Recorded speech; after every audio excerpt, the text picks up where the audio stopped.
Hello, I'm Graham Wilson. I'm director of a number of businesses. I've been in pharmaceuticals for a long time, medical devices, technologies. Now I'm working with probably the most groundbreaking helmet that's ever been introduced to the marketplace. A lifesaver, cool, doing all sorts of things. Quite a challenge. And during that time I've worked with some quite outstanding branding and marketeers in my life. And then I meet this guy called Jake Pierce. What an interesting guy.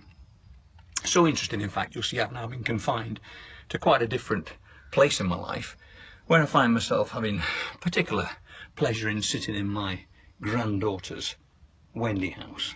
Now, why am I doing this? Because trying to think about Jake and how he's different, it takes you to a different place. We all know about branding and marketing, and those of us that are a bit longer in the tooth have been there. But of course, Jake will tell you marketing is not what it used to be at all. It's completely changed. It's completely different. And when it comes to strategic development of the brand, we have to think very differently.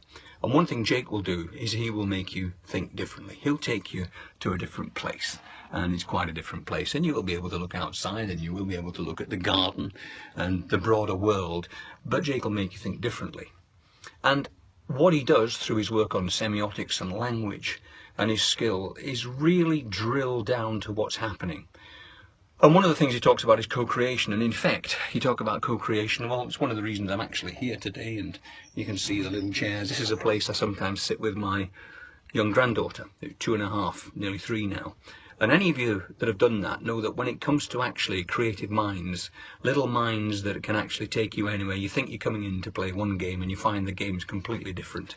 Little minds that are completely honest and truthful and tell you exactly where it's at. Well, to a degree, that's the place I think Jake can help take you to.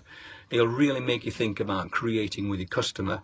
He'll make you really think about drilling down to understand what they're saying, and also understand when it changes and why it's going to change, and really get into the whole trying to predict the future, which with data and so on, it's quite remarkable what he can do. So I don't necessarily believe you're going to end up like me, sat in a Wendy house on a wintry January morning. But do you know what? It doesn't bother me. It was a good experience meeting Jake. I'll keep in touch with him because he's one of the most well-read guys I've worked with, and he's constantly pushing the boundaries. And nowadays, that's what we need. You can't be average, you can't do what everybody else does, and you need someone like this guy to push you along. I suggest you have a chat with Jake. Bye, everybody.